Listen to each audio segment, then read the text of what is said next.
quite an athlete across from me. He used to be named Cassius Marcellus Clay, Jr., and his business was prize fighting. As a fighter, he became, in my opinion, and certainly in his own, the greatest. At the age of 25 now, he calls himself Muhammad Ali, and he's unemployed as a fighter. His title is gone, ripped away by various boxing commissions in the name of patriotism. He's been sentenced to 5 years in prison for refusing induction to the United States Army. 8 years ago, he stood on a podium in Rome. An American flag blowing in the breeze, the Star-Spangled Banner being played. He was given a gold medal as an Olympic champion. People thought, here's a kid with a bright future, and he was known as the so-called credit to his race.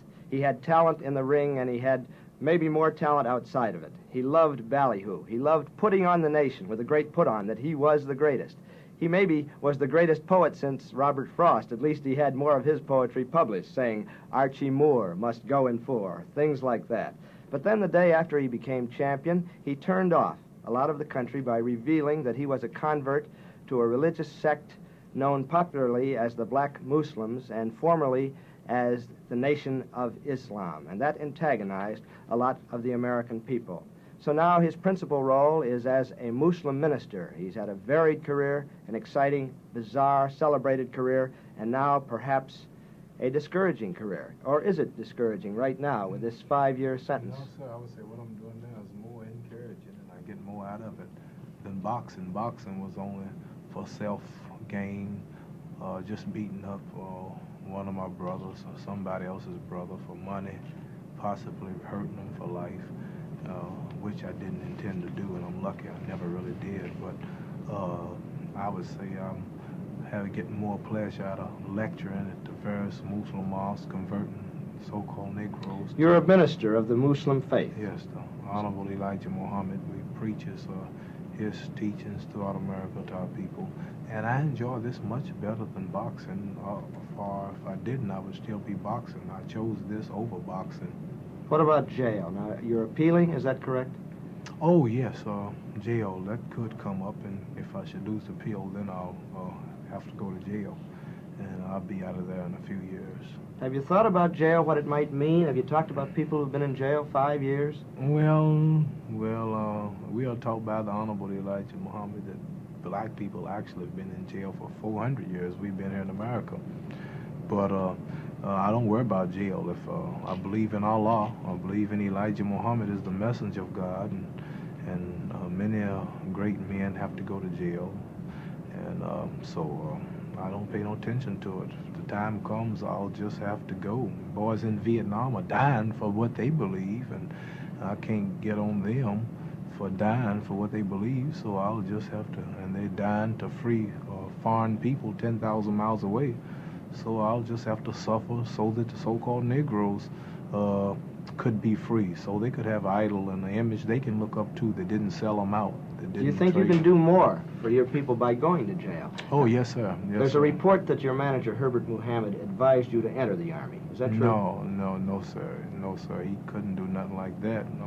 Everything I do is of my own. He couldn't advise me to go to the Army. When did that report come out? That report was in a New York paper about 2 weeks ago. No, I didn't. This is just rumors. They can't believe that I'm this strong. They thought they would weaken me and put fear in me by threatening me to go to jail and taking my earning power. And they won't let me work in America. The government won't let me leave America where I can work. And I'm getting stronger, and this shakes up a lot of people to see that I'm this strong. It also makes other so-called Negroes strong who are facing the same problems, and in this way, I think I can do more for my people. They've never had a big black man that just stood up and identified with the struggle of his people 1,000%. Once they can get them a white girl, a blonde, a brunette, or a $100,000 home, or a show on Broadway, usually every Negro watching this show now will tell you that you can't talk to them. They're too big to be with their own people. They go marry other than their own kind, and I'm so happy and proud to become great in boxing, to become the greatest one that ever lived. The greatest. You're still the greatest. Yes, sir, the greatest boxer that ever lived. I'm the first one that they had to take a title from in the history of all of the red, white, and blue American title. I'm the first one that they tried to make the world believe that wasn't the champion, and that never has been beaten. What about this title now, Ali? If you're in jail 5 years, can you come back and be the champion? Well, I don't know. I'm not really worrying about boxing. The more I'm in the spiritual works that Elijah Muhammad preaches, preaching the word of Allah, God, I forget about sports. It's not in my blood. I don't eat rare steaks no more. They make you vicious. I just eat lamb now and fish, holy foods, and this keeps me from being vicious feeling, and I really don't miss it. I have nothing else to gain. I beat the best German they had to offer, the best that Canada had to offer, England, the best that America had to offer, two-time United States Golden Glove champion, AAU champion twice, Olympic gold medal winner, defended the title 9 times, predicted the rounds on my opponents, wrote poems in poetic fashion, how they would fall, and I cannot go no farther in sports. And first, another thing I like to say, I'm the only black man that black people can now say has a champion, like I would say Marsana, that's undefeated and retired off. That's true. So That's Joe true. Louis came back. He let the people down. He got beat, and Sugar Ray was a black pride, and they got him beat up. But I'm the first one that So they you never think you could might get. just stay undefeated? Yes, Is there sir. a conflict now? You say, and I certainly believe you and have been with you for long enough to know that you're very sincere in your beliefs, that you're a man of God now, a minister. Is there a conflict between that and being a prize fighter? Well, yes, we don't believe in A man of sports. peace. We don't believe in sports, and we The don't Muslims you're speaking of. Right. We don't consider boxing men violent. It's just a sport. It's nothing. Our intention is not to kill. All we use is our fists, and they're padded. We have referees, doctors, and judges at ringside. The intention is to beat the man, outpoint him. And I've been criticized for not hurting men, and been criticized for carrying them because I don't like to hurt nobody. I showed all this in my fights. But if I did fight again, the only reason was to get out of debt. This is the only way that I have to make the necessary money to pay my draft lawyers, which I owe $280,000 that I spent in the $280,000 for your appeals and your fighting, trials and so on. Fighting for justice cost me that much. And then other things, back alimony to the wife, and I can't pay nobody now because I'm not allowed to work and I'm out the country. So if I did fight, it'll be for those reasons. But just boxing itself, I could box tomorrow if I want to. I could just go to the gymnasium and box, but it's the money. 3 years ago, when we were coming on the way from Boston in Big Red, your great bus with Boudini, Brown, Otis 5X was driving. We had quite a gang. You said to us, Whitey's get in the back of the bus, which we dutifully did. And we had a lot of fun. And the last fight, just even though you had all this on your mind and all the pressure, you were with Boudini and you put on the Dracula masks with Saria, one of your trainers. And we had a great time up there. And people who knew you, and you've had a lot of criticism in the press, but people who lived with you and knew you, knew what kind of person you were, and you enjoyed being champion. The people being around you and the notoriety and the celebrity, you enjoyed that. Do you miss that now? No. As I said, I can't go no higher in boxing. There's no one I could beat who could get me more praise than being a boxer. I'm always around people. I'm still around people every day. I'm around 6 of them traveling with me today. Every city I go to, people are waiting for me. I just left college here. MIT University. And you were well received by a predominantly white audience. Yes, everywhere I go. We was up at Fairleigh Dickinson in New York, C.W. Post, Iona University, Canisius University, and Penn State and Morgan State College and Princeton. You like to be with people. Oh, There's no yes. doubt So about that. by me not boxing didn't take nothing away from me as far as fame is concerned or people.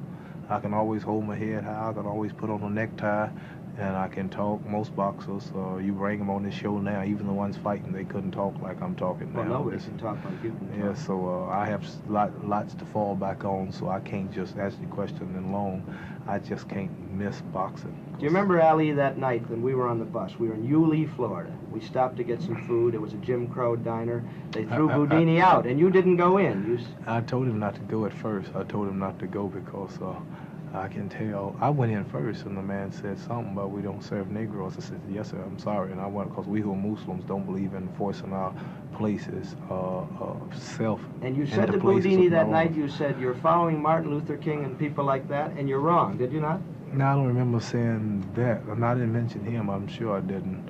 I said. But I think you said something about that wasn't the way to go about it. Well, I said if the man don't want you there, and this is his restaurant, and if he hates you that much to put you out or to shoot his own white brother to keep you out, there's a possibility that vanilla milkshake you want, when he go back to fix it, he could, spit in it.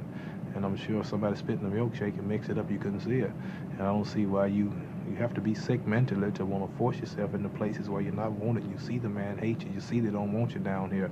I want you to leave him alone. We're going somewhere else. He said, no, I'm going in. I'm an American. I'm American. I got a right to go. Oh, I said, well, come on out. I bet you I'll come out with what I want. 5 minutes later, he came out with nothing. He said, treat me like that. I'm a man. I said, I told you, leave the people alone. They didn't want you. You just make yourself look like a fool. So we went on down the street, and another white restaurant we could eat in. Right, yeah. we could eat in. Yeah. But tell us about the Muslims now. As I said, the day after you won, you remember that very well. Sonny Liston, the big old bear, as you call him, sat in his corner. Quit to you. You became champion of the world. Everybody thought this is a refreshing young man. I always wondered what was his trainer talking about. I'll let you finish right after this. You know what his trainer was talking about when Liston sat on the stool? No. He said, Sonny, get up, the bell rung. Sonny said, my mama didn't raise no fool. I'm standing right here on my stool. You got that poetry still going. What was you going to say? No, I was going to say that the next day, Ali, when everybody was saying the stereotype thing, here's a refreshing young man, we found out you were a Muslim, and people got scared. I got bad all of a sudden, yeah. People got scared, and you got bad all of a sudden, right, overnight. I was a good boy when I was hollering, I am the greatest, I cannot be beat, I am pretty, I'm the king, he. I was a good boy. But when I said I'm a Muslim, my religion is Islam, what's wrong with that? You have 600 million Muslims on earth, and Muslim only mean one who submits entirely to the will of God, Allah, and Islam only means peace, entire submission to God, and we don't believe in forcing ourselves on white people. Do you hate the whites? No, sir, we don't hate the whites. Why is that grown up, do you suppose, that the Muslims this is are a false hate propaganda white to scare Negroes, to keep them from coming, because Negroes by nature love their enemy, they pray for those who use them. Negroes by nature don't hate nobody, and so if they can make people think that we're a hate group, that'll frighten them. But we don't hate white people, we know white people, we know the history of white people. For an example, if a tiger broke in this room now, I would beat you getting out. If a rattlesnake broke in here, I'd beat you getting off of this stage. I don't hate rattlesnakes, I don't hate tigers, I just know I can't get along with them. After learning the nature of the snake and the tiger, I don't want to try to eat with him or sleep with him because I know that he might bite me. So now that You don't think that we can ever get along? I think that was your point with Martin Luther King. I know whites and blacks cannot get along. This is nature. This getting worse every day. The latest government fact-finding committee just said that things are becoming to be separate, just two societies, black and white. That's what we've been telling you, separation. Now the government admits that that's coming. White women have got gun clubs all over the country. She learned how to shoot at black targets. I understand they're making guns that'll shoot through brick walls just to get Negroes. And Do you believe that? I know it. I see it. Mayor Daley on Chicago, I think, somebody ordered helicopters or something just with these rats and rotating machine guns on them, and they breeding dogs that just attack black people, all kind of spray and mist and banana slick. Well, what are you going to do now as one of the prominent black persons, and a teach person who can be a leader, and that you I'm not going to be a leader. What is your role in this, perhaps civil war, as people call it? I can't be a leader, but I can tell them about the leader. All I can tell them is to join on to their own kind, accept their own kind, join on to the true religion, which is Islam, join on to the Muslim teachings, which is taught to us by the Honorable Elijah Muhammad, honest black man preaching the truth to black people. Clean up your own neighborhoods, do something for yourself, quit begging to integrate, but beg to separate. Ali? Well, if number one, the Honorable Elijah Muhammad, the religion of Islam, has given me a beautiful name, Muhammad Ali, which is connecting me with some 56 Muslim countries. I have 56 government invitations. This is why Washington won't let me go to Japan to fight, because the prosecuting attorney came to Houston and told the judge that if we let this man leave, he might not come back because he has 600 million Muslim brothers that would gladly make him a millionaire fugitive. So this is what it's done to me, where I used to try to get love of whites and beg to be with whites, and now I can go sit with kings in Egypt, Lebanon, Syria, Pakistan, Indonesia, Saudi Arabia. This has taught me a knowledge of myself, taught me to love and respect my own people, taught me to marry and my own women, all great Negroes. But you're obviously not uncomfortable with whites. I don't think you are. I'm uncomfortable. Are you uncomfortable with me right now? No, I'm comfortable. I'm real comfortable with you. Of course, I know how far to go with you. I'm not going to go home with you now and flirt with your daughter. I'm not going to try to push you out of your suburb. I integrate so far. See, we don't. That's why I like Governor Wallace. He tells the truth about things like that. You like George Wallace? Yes, sir. That truth he tells, we like. He tells the truth. You believe that? I see him telling the truth.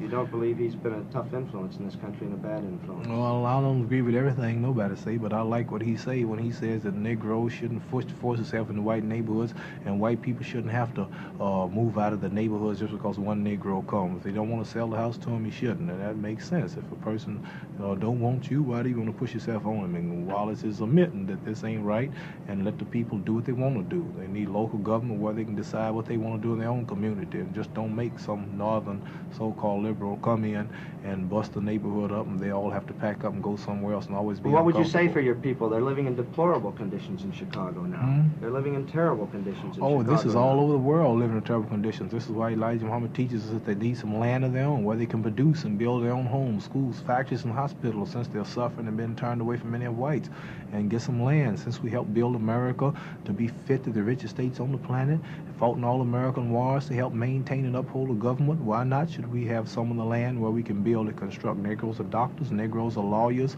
physicians, mechanics, plumbers, electricians. Why not can we go somewhere now and build a future for our children such as other people? Why should we just remain beggars and employees? Why not can we go and a job? But do you think this could happen? In other words, you want some land in the United States. Now Elijah Muhammad teaches us that God taught him, not me, that this land should be here or elsewhere, just like all people. No people can be free and independent without land.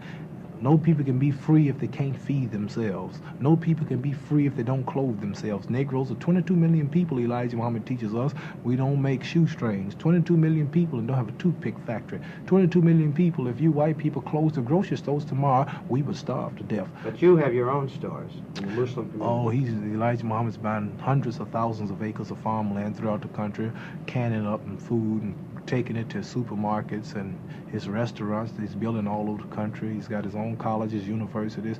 He's on radio worldwide now, national here in America. He's on TV in Washington. He prints 2 million newspapers a week called Muhammad Speaks. Yes, we've seen it. And he's got mosques and temples all over the country, and he is the black man for black people to follow. He's not just asking for a job. He's not just asking for a house in a white neighborhood. This is nothing. See, Negroes are actually fighting for equality with the white man's dog. You may say, why? Well, when they say we want open housing, they still not getting nothing the dog ain't got. The dog sleeps in the house with white people, in the bed, many of them. And Negroes want to ride on the best transportation up front with the white people. The dogs do better than that. He ride right in the front seat. I see him when the sun's shining. Dogs ride right in the front seat of the car. And Negroes, they want to eat the white man restaurant and this and that. Still, the dogs eat out the same plate. I see this. So in reality, the Negro's not fighting for equality with the white man. He's fighting for equality with the white man's dog. To be equal with the man, he needs some airports. He needs some train stations, some television companies, some water plants. He needs some farmland. It's going to be hard to get, though, isn't it? And not if he has some land of his own. He has some land. And if the white man gave him justice and repaid him for building up this country and working 310 years. Some people like Stokely Carmichael and Rap Brown say that the white man will not do this, though. And that they have to be militant. They are militant. I think, probably know these men, do you not? I know them good. We would look like fools trying to be valiant against the most powerful military country on earth. We would look like bulls running down a railroad track head on into a more locomotive train. You might say, look at that brave bull, but when that bull come head on with that train, all he will have left as his monument is his blood and his flesh on the track. See, we can't be powerful against the man who makes the bullets, who makes the guns. We look like fools with a pop gun hiding on a roof shooting at the army. If every Negro had a machine gun, a tank, a bazooka, a year's round of ammunition, and a good hideout, we wouldn't have a chance because we don't control no food. After 2 or 3 days, we'd be hungry. For us to be violent against America, we would have to have superior weapons than America, and we don't have the factories nor the earth to dig the material to manufacture the weapons. And if we would get the weapons, we would have to get them from you. You don't agree with And I'm sure you are not going to give Negroes weapons to shoot you with. So I'm not here to talk. Say I don't agree with Stokely. I don't agree with Rap Brown. I don't agree with the late Martin Luther King. We're all black people who are fighting for freedom, justice, and equality. Everybody have their approach. There's a war going on in Vietnam. One man fights from the air. One man fights from the land. One man fights from on top of the water. One man fights in the submarine under the water. One man comes from, he's a Secret Service man or a spy. They're all fighting the same common enemies. They say the North Vietnamese people, but they have different approaches. Negroes have different approaches for their freedom. One man man believe in integrating. One day we all be white, he say. Look like white people after 200 years. One believes that education and politics will solve it. One believes shooting and looting and burning up the country will solve it. One man believes integration will solve it. And we believe separation somewhere to ourselves will solve it. So we're not here to talk about these fellows. The same dog that bit them bit me and biting me, but we just don't agree with their approach to the freedom, but we all are for them if they are sincere in their way. And one day we hope that they will all soon recognize the true leader, Elijah Muhammad, and will all soon be Muslims. What do you think will happen? Elijah Muhammad is a very old man.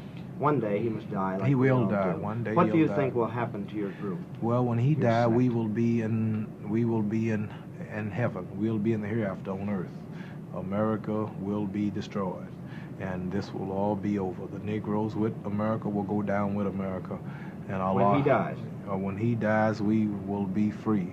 His work will be over, and we have a few just around the corner. We don't have a lot of more years here in America. Tell us about. And I would like to say that Moses died too. Noah died. Lot died. All of God's prophets died, but they accomplished their missions. You his consider mission, Elijah Muhammad a prophet of he's God? a messenger. He's not here to tell us what's going to happen. He's telling us what's happening. He's a messenger. He's the messenger of Allah to the so-called Negroes. What about your own life now? You're married, you have a young wife. Yeah, I got a little baby on the way. In about a month and a half, I'll have another little boy, I hope, and I'm young enough to hold the crown until he's around. Do you think he'll be the champion? Well, I don't think I want him to box. I'm going to send him to school, and I'm going to make him study and work, and he's going to be a wise man. He won't box. You're living in Chicago now. Right. I bought me a nice little home there and fixed it up nice, and Still got me a driving the little Cadillac? beautiful 18-year-old Muslim girl. Oh, yes, I got a couple of them old Cadillacs, but I'm trying to get my airplane. Cars are too slow. I travel so much. Every day I'm in certain cities, and I'm always moving. I always have calls, and driving are killing me. And I would like to have my own private plane, and now I'm pricing a Learjet, and I have a company Just like there Niarchus.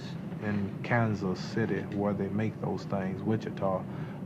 They are working now with giving me a good deal on one where I maybe probably could lease it. Cause it's Well, I too guess much I'll to buy. pry into your personal affairs. There have been so many stories that you've been like Joe Louis and that you're broke. Yes, you owe your lawyers I'm- $280,000 on one hand. Now you talk about buying a Learjet. Yeah, I'm about gone. I said lease, see. Lease, You ever I say see. lease at the end? Yeah. But tax will pay for it anyway. But what I'm trying to say is that, yeah, I'm just about broke. I'm not allowed to work here now in America. I'm not allowed to leave America. I'm not like Joe Louis. I didn't fight 13 years. See, You I had was stuck. 29 fights and won them all. Yeah, but I just only had 9 title fights, and out of those 9 big title fights, my cut was $2 million. My cut after everybody got After theirs. everything. That was your cut, $2 million. No, not after everything. This is before taxes. Before taxes. Yeah, after my manager was paid, after Right. my opponent was paid, the peanut man, the popcorn man, and everybody, my cut was $2 million. And out of $2 million, the 10 white men that backed me in Louisville, they made a deal with the government behind my back. I knew nothing about it. Real quick, they made a deal with the government where they would give the government 90% of all my earnings before I got them. This Before you was got called the Joe Louis law to keep me from being broke, they say.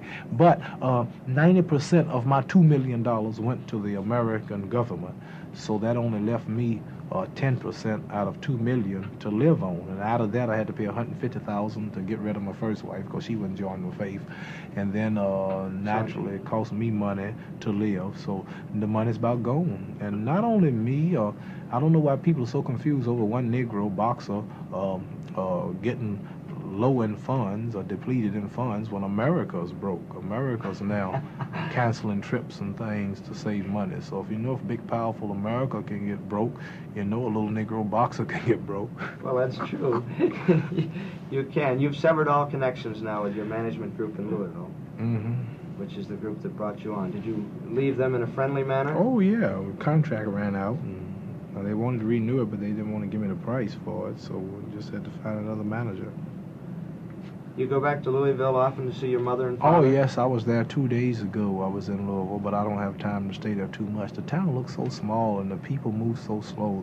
The friends are raised up. We'll still stand on the same corner, ain't doing nothing, just hanging around the same places. And when you get out and travel and knowledge and when you get knowledge, wisdom, understanding, and when you've been around the world a couple of times like me and talking to wise men like you, newspaper men, and on all these TV shows, and this makes you wise and intelligent. When you go back to these little one-horse towns, you just can't stay there 2 hours. You just, after a day, I'm ready to get out.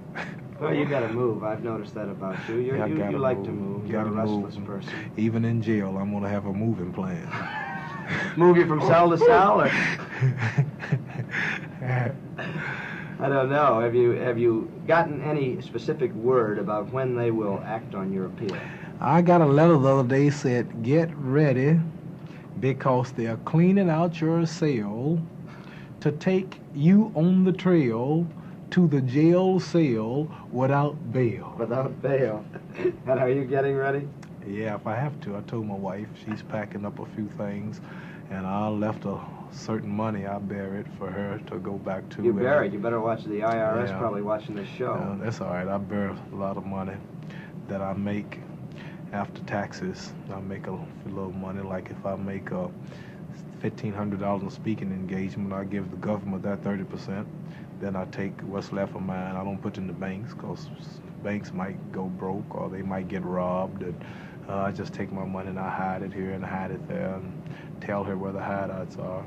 Well, you're not too worried. Now, Bill Russell, whom you know, of course, who coaches the Boston Celtics here, I said to him 2 years ago, I said, it's a shame that this boy, who's such an attractive boy and such a fine guy and a good fighter, may wind up broke, like Joe Louis. And he said, well, that just shows that you don't understand.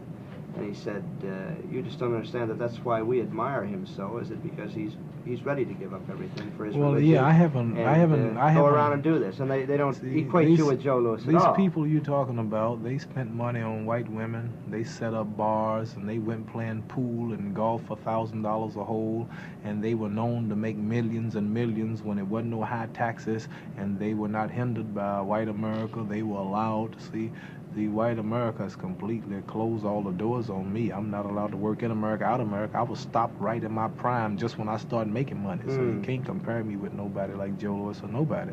And I don't think we can compare you with anybody. I can, yes, and tomorrow I can go back to get the money. If I would only deny my faith, if I would only join up against my religion, I could easily go back to making millions. So I can always say that I turned this down. I didn't lose it. I turned it down. And I go out still with my head high.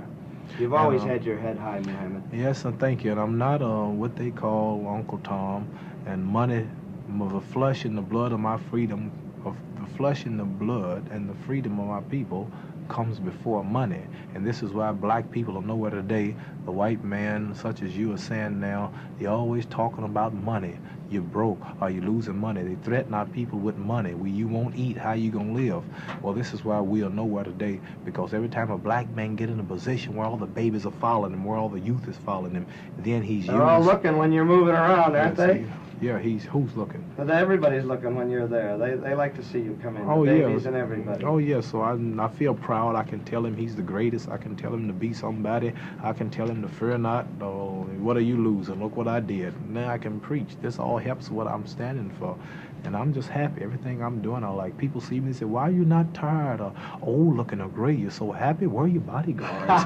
You don't have no bodyguards? I said, I haven't done nothing without bodyguards. It's great to have you with us, Muhammad Ali, prize-fighting champion, minister to his people now. Muhammad Ali, thank you. And I want Joe Frazier as soon as you get it ready. Okay, Joe Frazier for the title.